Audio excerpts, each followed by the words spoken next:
Welcome to No Judgment, Just Judging, webinar training for judges and chief judges. Thank you all for being on the webinar tonight. So as you might guess, the objective of this webinar is to do a deep dive into the roles of judges and chief judges at Toastmasters speech contests. Kitsy had mentioned earlier that earlier this month I hosted a webinar on contest planning. And while I was preparing for that, I was thinking there is so much more that I could say about the judge and chief judge roles, but I just don't have time to get into all of the details in this 1-hour webinar. I could do a whole other webinar just on the subject of judging. So luckily, Kitsy gave me the opportunity to host a second webinar. Thank you, Kitsy. And tonight, I am going to go into these two roles in great detail.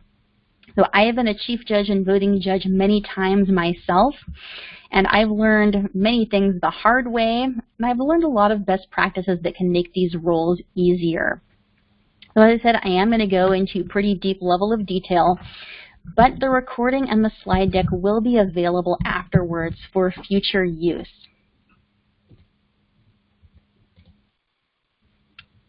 A quick review of the agenda. We're going to talk about who can be a judge, why we have judges, overview of the voting judge role, overview of the chief judge role, review resources that are available to you as you are participating in these roles, or perhaps if you're a contest chair and would be leading others who are in these roles.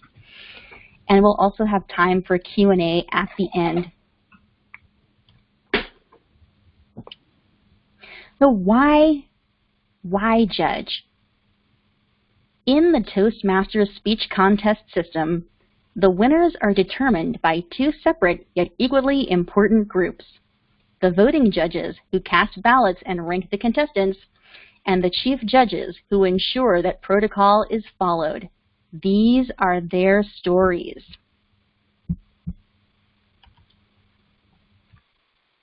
So before I get into voting judges, I realized that I was going to do an eligibility section for voting judges and one for chief judges, and I realized the eligibility requirements are the same. So I'm going to talk about eligibility first before I get into these two separate roles. So who is eligible to be a judge or a chief judge at a Toastmasters speech contest? First, I hope this is a common sense concept here, but if you are competing in the contest, you may not be the judge or the chief judge. Furthermore, if you are planning to compete at a future level of the contest, you may not be a judge or chief judge. For example, let's say that I won my area contest for the evaluation contest, and I'm going to go to another area contest to check out my competition. I cannot be a judge at that contest because then I would have influence over people who are going to be my competitors at the division level. So if you are still competing or intending to compete, you may not be a judge or chief judge. Otherwise, for everyone who is not competing, at the club level, any paid member can be a judge. At the area contest, they must have been a paid member for at least 6 months and must have completed a Competent Communicator Speech number 6 or a Pathways Level 2. At the division and district contest levels, the judge and chief judge must meet all area level requirements. And here's an extra wrinkle: they must not belong to the same club as any contestant. And that is to avoid conflicts of interest, appearances of conflict of interest, and potential bias on behalf of the judges. So if you are going to be a chief judge at a division or district level contest, here is something you need to watch out for. You need to watch out for people who belong to multiple clubs. And for this example, I am using myself and Kitsy. Both of us belong to 3 separate clubs in 3 separate areas. Now one of those clubs, point of order, happens to be the same. That's in area A5. Now let's say that I am competing, I competed in my home club, Stage Church Speakers. It's in area E1. I win my club contest. I won my area contest. Now I'm going to the Division E contest to compete in the evaluation contest. Now Kitsy also happens to be at that contest. However, she cannot be a judge or the chief judge at that contest because even though the club that we both belong to is in a different area and a different division, that doesn't matter. We still belong to one club together, so that means she cannot be a judge when I am competing, and vice versa. Now, for an extra level of complexity, I am, in this imaginary scenario, I'm only competing in the evaluation contest. So if Kitsy is at the division contest where I'm competing as an evaluator, she could judge the international speech contest, provided that none of the contestants share any of her clubs. So my recommendation to you is if you are going to be a chief judge at the division level or above, please keep a spreadsheet tracking all of the contestants, what categories they're competing in, what areas they're representing, and all of the clubs they belong to. And that way you can cross-check with potential judges and all the clubs those judges might belong to.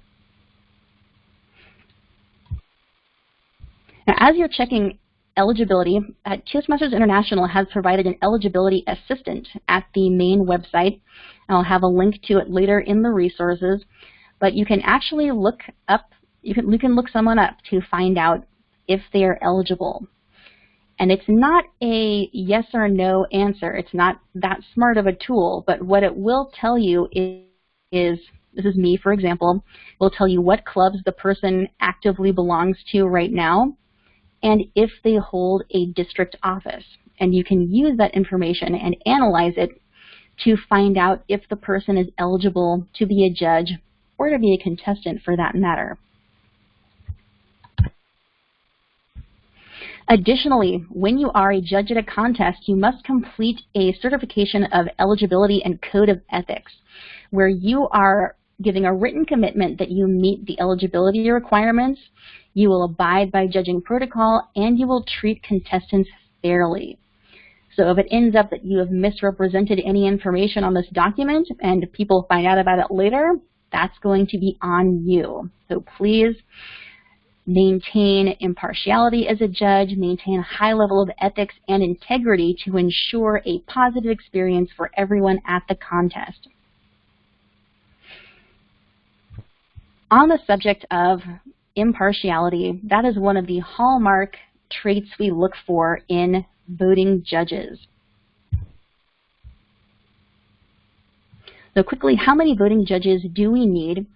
At the club contest, you need at least 5 plus 1 tiebreaker.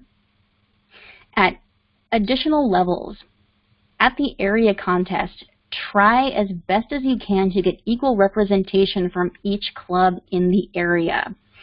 So if there are 5 clubs in the area, ideally you want to have one judge from each club plus a tiebreaker from hopefully outside the area. You don't want to be in a situation where you have 5 judges and 3 of them are for the same club. That's not going to be a fair situation for the contestants. Now, similarly, at the division level, you want equal representation from each area, and at the district, you want equal representation from each division. Back to impartiality, the hallmark trait of voting judges, and chief judges for that matter. Judges must actively avoid bias at all times. Your mission as a judge is to judge this speech by this contestant at this contest and disregard all other irrelevant factors. But here are a few common factors that judges need to actively avoid bias when they are judging a contest. First of all, speaking order. People remember things in different ways. Some people are going to remember the first and last speakers the most vividly and may not remember the middle speakers as clearly. And for others, by the time the last couple of speakers are getting up to compete, your memory of the first few has gotten a little bit fuzzy. So out of respect for the contestants, make sure you are actively listening to and focusing on each person. Take notes as you go along if you need to. Fill out your ballot as you go along, and make sure you are giving each contestant the focus and attention that they deserve. Affiliation and/or appearance of contestants. You're not judging what club the person belongs to. You're not judging what clothes they're wearing. You're not judging the way they do your hair. You're not judging what religion they follow. Any of these affiliations, that's not relevant to the speech that they're giving at the contest. So please disregard all of these factors. Personal feelings about contestants. Imagine that one of the contestants is your best friend, and another one of the contestants once gave you kind of a harsh evaluation and you're still not totally over it. Well, that's not relevant here, so you gotta let it go. Feelings about the speech content. Maybe you personally dislike or disagree with the speech topic, but you have to be able to set that aside and consider how well the person has constructed and delivered the speech. Past and potential future performance of contestants. You may be thinking, oh, this contestant won last year, so I know they're going to do a great job again this time. Or conversely, this contestant won last year. They should really step aside and give somebody else an opportunity. Whatever they've done in the past, whatever they might do in the future, that doesn't matter now because you are judging them now at this contest. Halo effect can occur when one aspect of a speaker's speech delivery or structure casts a shadow or a halo on the rest of their performance. I mean, for example, you might be thinking, well, this speaker has an accent and the way they pronounce this word is really weird. Well, does that really have any bearing on how they have structured and delivered the speech? So make sure that you are not considering irrelevant factors when you are judging the speech. Speech timing. Judges are specifically instructed not to consider time when you are scoring contestants. We have a special functionary who tracks the time of the speakers, and it is the timer. It's their job to worry about whether the speaker is going over time. As a voting judge, you don't need to worry about that. So if you feel you cannot be impartial in all of these situations, please do everyone a favor and recuse yourself. If you can't be impartial, just don't judge. But I have faith in my fellow Toastmasters, and I feel that the majority of them would be able to judge fairly, even in these circumstances. But if you're not judging any of these aspects of the speaker, then what are you judging? For judging parameters are outlined on your ballot. I'm using the evaluation contest ballot to illustrate. And what you'll see is the front, there is a grid showing different objectives that you'll be looking for as the judge, with recommended assigned numeric value that would add up to 100, if 100 points possible. And then the names of the contestants go up here in the numbered slots on the top. You may find this format, on the back, by the way, is additional detail about what the specific objectives are that you are looking for as a judge, and a reminder of the judge's code of ethics, just to remind you to consciously avoid bias and treat all contestants fairly. So this may look familiar to you. We have a numeric kind of score sheet and objectives that we're looking for. This may remind you of a classic Toastmasters evaluation form. for every Toastmasters project we do, there is a specific evaluation form with specific objectives. And a contest ballot is pretty similar to that. Your job is to determine how well each contestant met the objectives and then rank them in the order you believe was most successful. The biggest difference in a contest is you are not giving your feedback directly to the speakers. Your feedback is taken by the ballot counters, aggregated with the other judges, and based on your collective feedback, the winner is determined.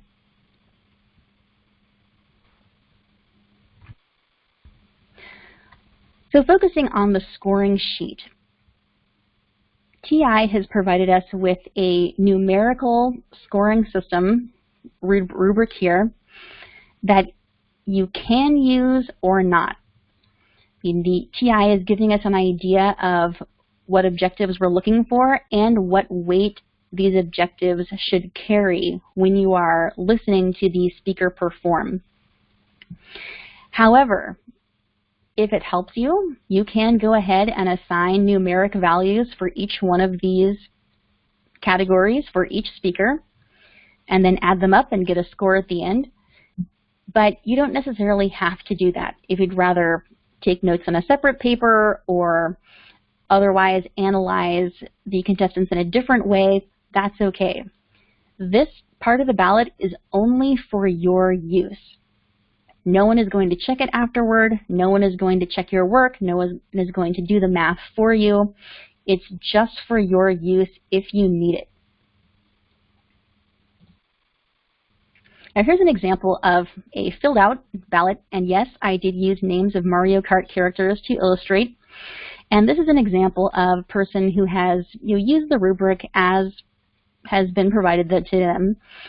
They gave each contestant a numerical score value for each of these categories and came up with a score at the end. As a judge, after each contestant competes, you will get 1 minute of silence to work on your ballot and score that contestant. So as I mentioned, make sure you're keeping up with each contestant, keeping up with it as you go along so that you are focusing and giving concentrated feedback for each person.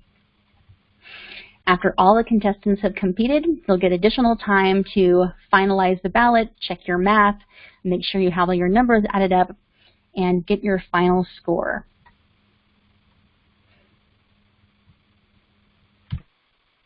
Completing your ballot. So what we're looking for at the bottom portion of your ballot are 3 names ranked first, second, and third. I have been a chief judge and a ballot counter many times, and I have seen voting judges put all kinds of things in these 3 blank spaces here. They might put in the numerical scores they came up with. They might put down the title of the speech if it was a prepared speech. They might put down the order that the person spoke. And let me tell you, when you are trying to count ballots in a limited amount of time, it is really not fun to be cross-checking back to the agenda to figure out who spoke in what order so you know what this person was trying to say in their ballot. So what we're looking for as a judge, just put 3 names, first, second, third. Do not put a tie. You may feel that 2 people tied in your mind, but do not put a tie on the ballot. You must rank them. If you do put a tie, your ballot will be thrown out. And chief judges are very sad when they have to throw out a ballot, so don't do it. Make sure to print and sign your name at the bottom. This verifies that you are a real human who actually filled out the ballot, and that we can cross-check with the judge's eligibility certification you provided earlier, so we know that you are one of the correct eligible judges for this particular contest. Then you are going to carefully detach this portion of the ballot, fold it up, hold it up discreetly in the air, and hand it only to a ballot counter or a chief judge, and they will take it away to count it in the ballot counter's room. Now that is the main overview of the role for a regular voting judge.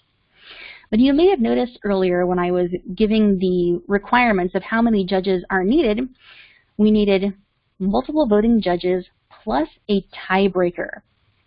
So here's what to do when you are the tie-breaking judge. We'll take a look at the regular ballot versus the tie-breaking ballot. Well, first of all, the first rule of being the tie-breaking judge is don't talk about being the tie-breaking judge. It should be a secret, and only you and the chief judge should know that you are the tiebreaker. Now, secondly, your ballot is different from the others. You'll notice in the top ballot, no matter how many contestants there are in the contest, the regular voting judge is just going to provide the top 3. But you'll notice that on the bottom ballot, the tiebreaker's ballot, there are 10 blank spaces, up to 10 contestants, because as the tiebreaker, your responsibility is to rank every single contestant, all the way from first place to last place. So in our particular example, there are 6 contestants, so the tiebreaker judge is going to rank all of the contestants all the way from first to 6th place, and sign and print their name, and otherwise deliver your ballot, fold it up, hold it up, and wait for the chief judge to come get it. Something to know as the tiebreaker judge. Your ballot will not be counted unless the other voting judges produce a tie. So when you're the tiebreaker judge, you never really know if your ballot will be used or not. Going back to this example, you may notice that this person came up with the same numerical score for 2 of the contestants. But as a reminder, you cannot put a tie on your ballot, especially when you are the tiebreaker judge. However, you have to make the decision, go back over the scores, decide which category carries more weight. Whatever way you have to decide, you cannot put a tie on your ballot. You must properly rank the contestants. So that is how you carry out the role of the tie-breaking judge. A few pro tips and tricks and best practices for judges that I have learned over the experience of being in many contests. First of all, where should you sit in the room? You want to sit somewhere where you'll have a good view of the speaking area and be able to hear contestants clearly. Ideally, you want to make sure you're not too close to any contestant. That can be challenging sometimes if it's in a small space. And when you're at an area or division or district contest, you don't necessarily know all the contestants. So you might be sitting next to someone and not realize they're a contestant until they get up to compete. But as far as you know, try to avoid being near the contestants. And that's just to avoid awkwardness when you are filling out your ballot. It can be awkward when there's a contestant right next to you. And as I mentioned before, as a judge, your job is not to consider time in the rankings. So I recommend sitting where you cannot easily see the timing signals. You may find it a distraction. Next, prepare your ballot ahead of time and it will save you a lot of time and hassle later. So the first thing you should do when you get your ballot is sign and print your name at the bottom right away. That way you don't have to do it later. Then tear or partially tear the bottom portion so that it's ready to go. When your ballot is finished, you can just finish ripping it off and hand over to the ballot counters. Here's a tip about scoring. So I mentioned before, scoring method number 1 we went over. You're tracking the points awarded and then adding up the totals to get the total score here for each contestant at the bottom. And you may notice that these are pretty large numbers. I personally would need a calculator to figure that out. A tip I learned from a very experienced Toastmaster is to try it the opposite way. Instead of adding up the points you are giving, try subtracting the points that you are deducting, because hopefully those numbers will be a lot smaller. So it's easier to add up these small numbers and then subtract from 100 to get the same score we got from doing the opposite method.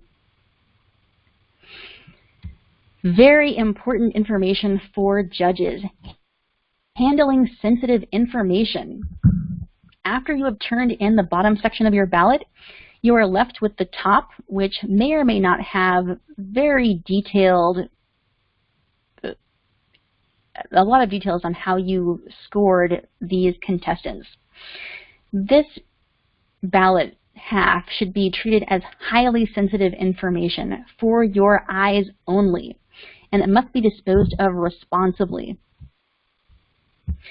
So do not leave it lying around the room. Do not crumple it up and drop it under your chair. Do not even throw it in a trash can or recycling bin in the contest area. Please take it with you away from the contest venue and securely dispose of it somewhere else. Because believe me, if one of the contestants finds the remnants, the gory details of how you scored them, that's not going to make anyone feel good. So please treat this information as highly sensitive and treat it responsibly. After the contest, maintain your anonymity as a judge. And a good rule of thumb for everybody at a contest, not just judges, it may happen that you do not agree with the ultimate contest results. Please be diplomatic about it and do not badmouth the outcome. If you really feel strongly about it, you can go out for drinks with your friends afterward and vent to them. But while you're still at the contest, just keep it to yourself. Because it is really not helpful to make comments like, "I can't believe so-and-so didn't win. What were the other judges thinking?" Again, that doesn't make anyone feel good, and it also casts a shadow of conflict of interest on the contest proceedings, because as a judge, you made a commitment that you would be fair and impartial. And part of that means abiding by the ultimate results that were found by the panel of judges. But overall, thank you for serving as a voting judge. Before I move on to the Chief Judge section of the webinar, are there any questions about anything I have covered so far? Please type your questions in the chat box, and I'll wait a few seconds to see if any questions come in.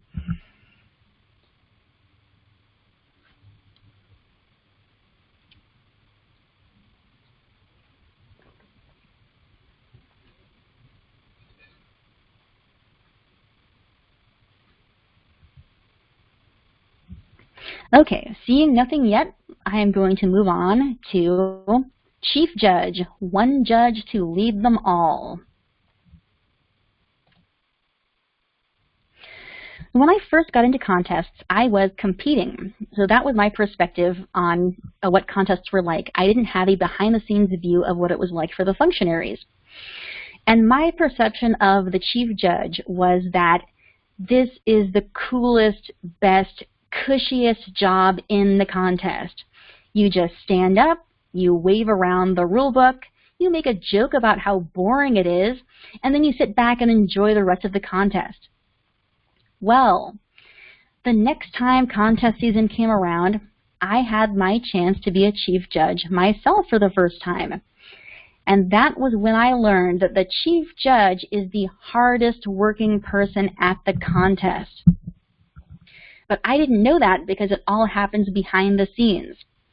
And in my opinion, the Chief Judge is also the most important functionary at the contest. So my analogy of the Chief Judge is, think of yourself as a swan. When people look at you, you want them to see you as calm, serene, gliding over the water and barely creating a ripple. Because if you do the job properly, people will see you this way, and they won't see that under the water you are paddling frantically to keep everything afloat during the contest. The role of the Chief Judge Ensure protocol is followed at all times. Ensure that all functionaries understand their roles. Supervise and assist collection and counting of ballots, and verify results and deliver to contest chair. So let's break that down. Before the contest, you want to get your paperwork in order. Familiarize yourself with the rule book. I will be the first to admit it's not the most gripping page turner you will ever read, but it is important for you to be familiar with the official rules of the contest as set by Toastmasters International. You don't need to memorize it, but you should make sure you're familiar enough that you can, that you know where to look when occurrences come up during the contest and you need to do a quick fact check. Scope out the space. You need a private location separate from the main contest space where you and the ballot counters will tally the ballots. So figure that out ahead of time where you're going to go to count those ballots. Get your paperwork in order. You need a number of forms that you will be giving and collecting from your functionaries. You need those judge eligibility forms. You need to give those to all of your judges and collect them back.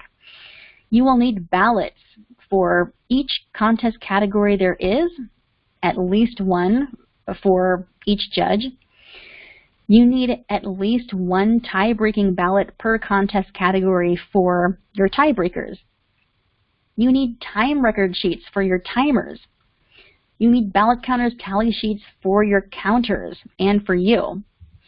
You need the rule book, of course, and you need the contest script. District 4 does provide a recommended script, so please ensure that you are using the right one and that everyone else at the contest is also. So know the rules, as I mentioned, get familiar with the contest rulebook, and know your team. Now, if you are a chief judge at your club contest, it's likely that you know everyone you're working with, and probably you recruited them yourself. But if you are at an area, division, or district contest, chances are you don't know everybody who's on your functionary team by name or by sight.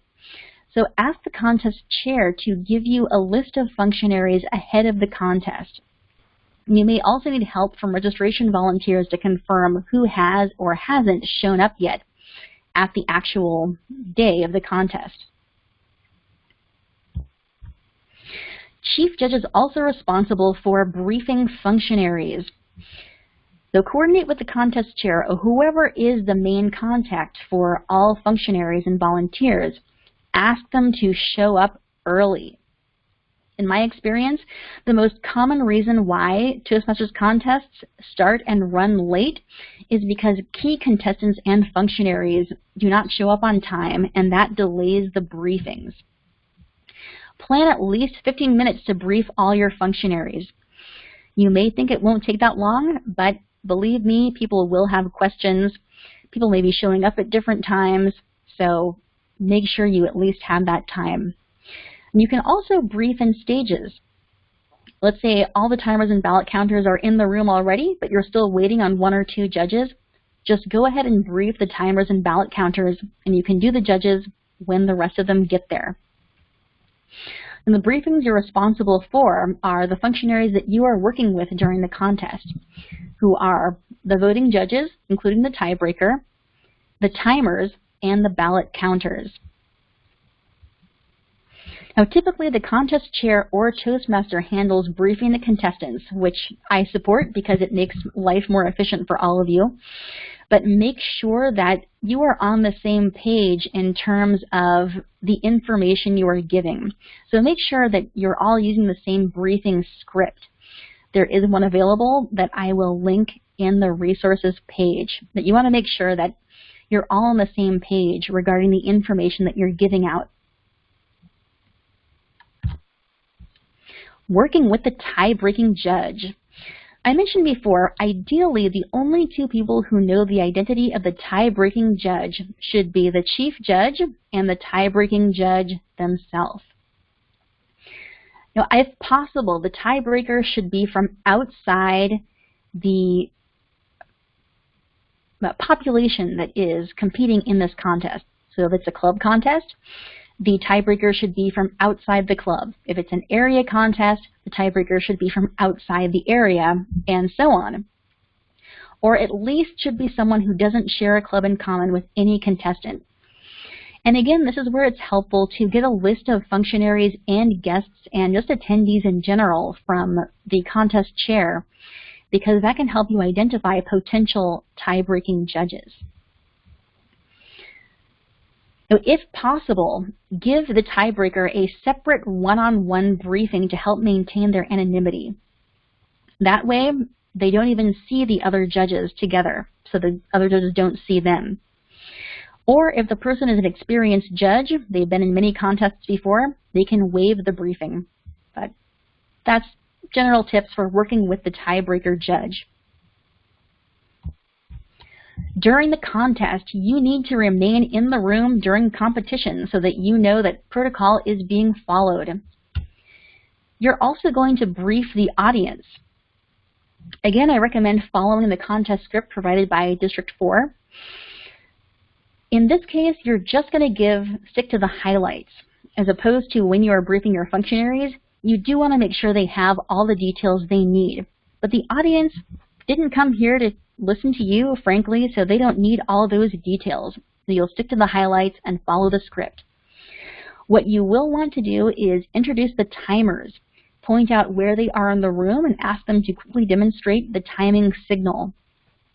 You'll also introduce the ballot counters. I recommend having them stand up and wave to the audience so that all the judges know who they are and what they look like. So that's all part of your audience briefing. As the contest is underway, keep an eye on the timers, make sure that they are showing signals consistently, and ensure that protocol is followed at all times during the contest. For example, let's say the Toastmaster accidentally forgets about the 1 minute of silence for the judges to work on their ballots.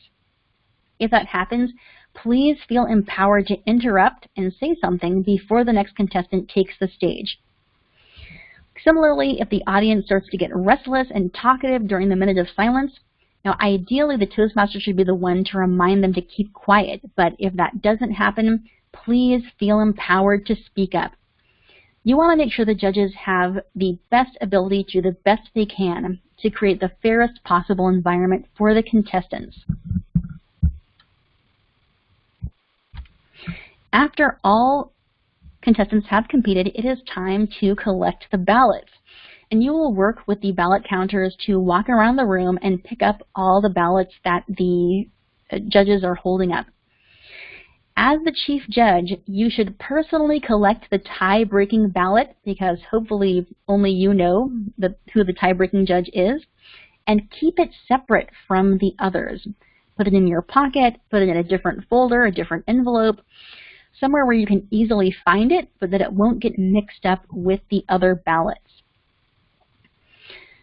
This is the one thing that I most consistently forget when I am a chief judge. I forget to collect the timer report from the timers. So make sure to get that from them. Of course, you can always run back into the room to get it, and you can also ask the timers that let them know, hey, if I walk out without the form, please chase after me and give it to me, because you need that to make sure that the contestants were not disqualified for time. But once all ballots are collected, and as part of this, you need to know how many judges there are total, so you can coordinate with the ballot counters, find out how many ballots we have. Then you'll know whether you're finished collecting ballots or not. It is good to make a final announcement, ask a question to the room. Are there any ballots still outstanding? Any judges still working on it can signal you discreetly. But once all ballots are collected, you give the Toastmaster the go signal and you lead the counters out of the room.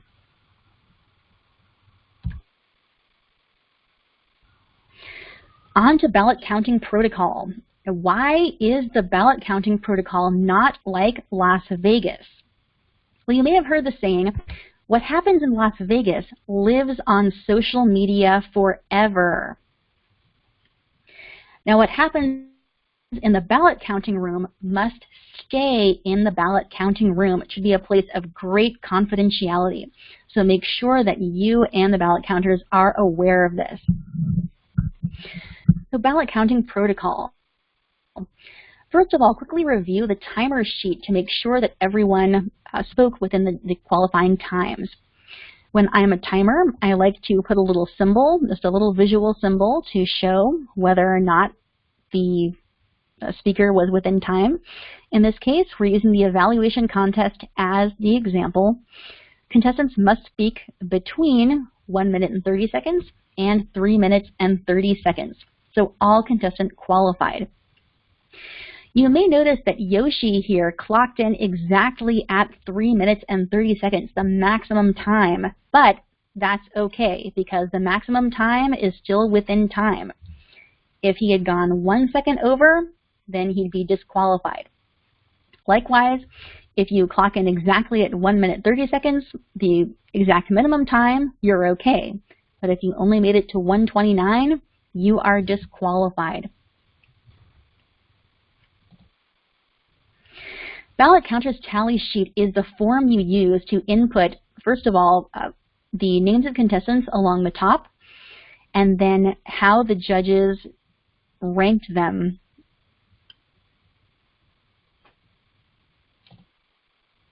How it works is, back to our ballot, you will notice that first place gets 3 points, second place gets 2 points, and third place gets 1 point. It can be a little bit counterintuitive because we may think that, we think 1, 2, 3. First place, that's 1, but it's backwards. First place gets 3 points. So the contestant gets 3 points for every judge that ranked them first, 2 points for every judge that ranked them second, and 1 point for each judge that ranked them third.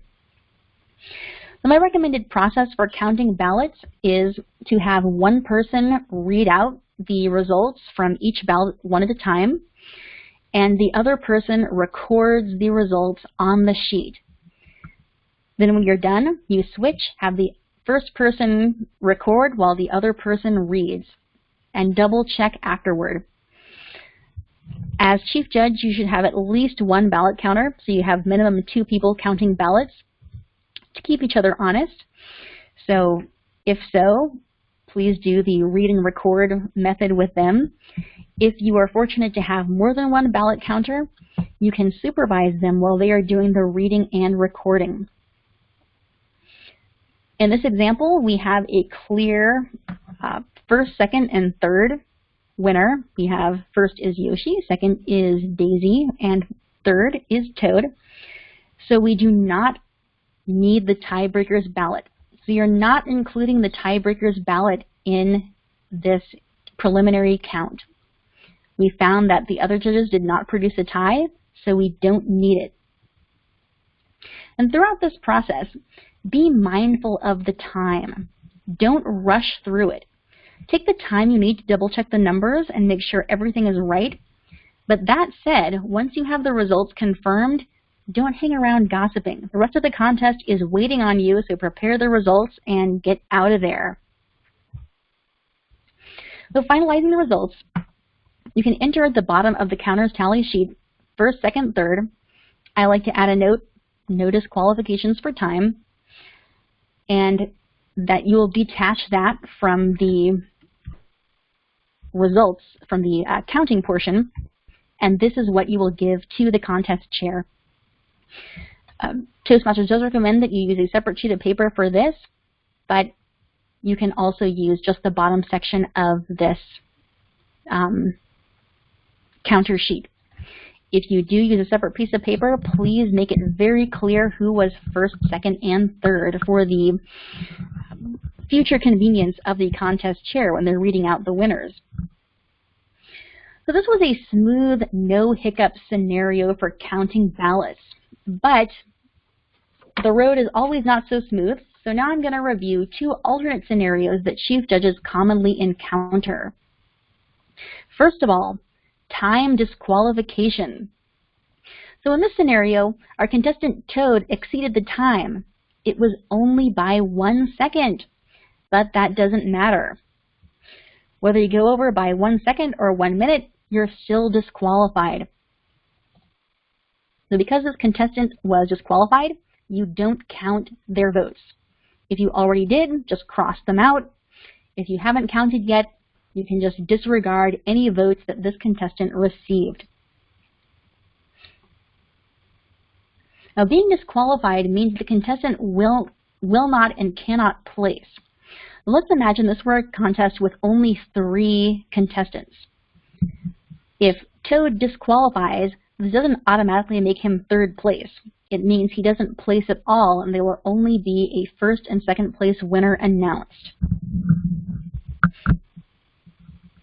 So when someone disqualifies for timing reasons, make a note that there was 1 disqualification for time, or however many disqualifications there were, but don't name the names. In some cases, it may be easy for the audience to guess, but still, we don't name names. Second situation, you may notice now that we had to knock out Toad for being disqualified, we still have a clear winner, it's Yoshi. We still have a clear 2nd place winner, it's Daisy. But now we have a tie for 3rd place. And this is where the tie-breaking judge comes to the rescue. At this point, you review the tie-breaking ballot. And whichever contestant the tie-breaking judge ranked higher, that contestant wins the tie. So we see that our tie-breaking judge ranked Luigi ahead of Bowser, 2nd place versus 6th place. So that means that Luigi wins the tie and becomes the 3rd place winner. So this is our finalized ballot, our 1st, 2nd, and 3rd, with note that 1 person disqualified for time, but we're not going to name the names. Next situation. This one is very rare, and I actually have not seen it happen, but it does happen occasionally, so I want to make sure that you know about it. Originality challenge. Prepared speeches, such as the international contest, must be substantively original. If the speaker quotes or directly uses material that they did not create, that can take up no more than 25% of the speech, and the speaker must properly attribute non-original material. So if someone feels that a contestant has plagiarized, what should they do? First of all, only a contestant or a judge may challenge for originality. If they suspect plagiarism, they need to provide some kind of evidence. But in this day and age, most of us are carrying around tiny supercomputers in our pockets all the time and could quickly Google some evidence. So this is rare, but just in case it happens, make sure the judges and contestants know what to do if they need to make a challenge. Work out how they should contact you as the chief judge or the contest chair, who are the 2 people who have authority in the situation, whether by writing a note in their ballot or by coming up to you in person or however you want to have them contact you. Make sure they have a process. If a challenge is made, the contestant who is challenged has the opportunity to respond and make their case. So if there is a challenge, you need to collect all the judges as discreetly as you can, take them to the separate room, and let the contestant plead their case. The contestant says what they need to say, then they leave the room, and the judges consider what the person has said and then vote whether or not the person should be disqualified. A majority of judges are needed to finalize the decision, but once that decision is made, it is final. I sincerely hope none of you have the situation come up, but I do want to make sure you know about it just in case. After the contest, first of all, even before the contest is over, make sure that whoever announces the results announces them correctly. You may remember a couple of years ago at a high-profile awards show, an award was given to the wrong candidate. And the people who were supposed to jump in and intercede in such a situation froze up and did not, and it caused a lot of drama.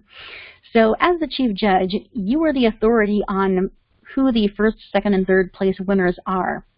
If the Toastmaster reads them out incorrectly, please jump in immediately and correct it for everybody. Results need to be reported to the next level.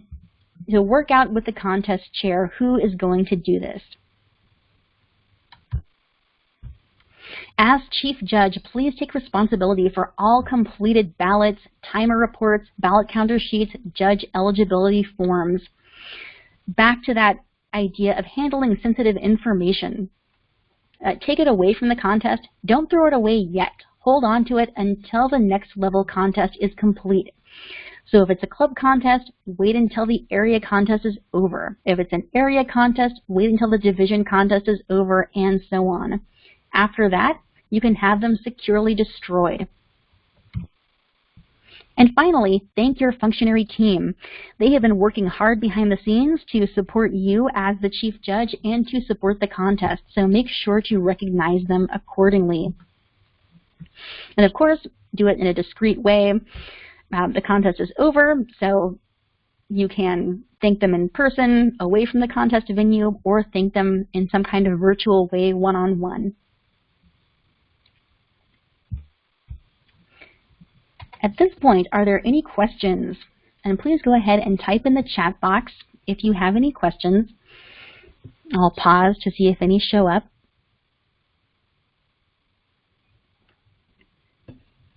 But in the meantime, I am going to put up my resources.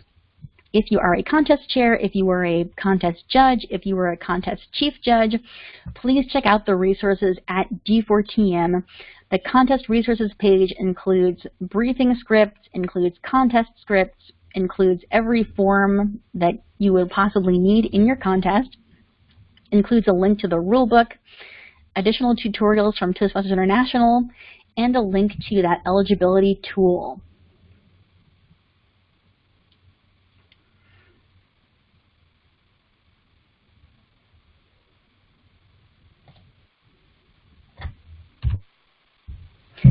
Finally, voting judges and chief judges play a critical and vital role in the health and success of a contest. People who take on these roles are making a serious commitment to take their responsibilities seriously and perform to the best of their ability. But those who fully commit will be rewarded with a unique leadership experience while supporting a contest and supporting their Toastmasters community.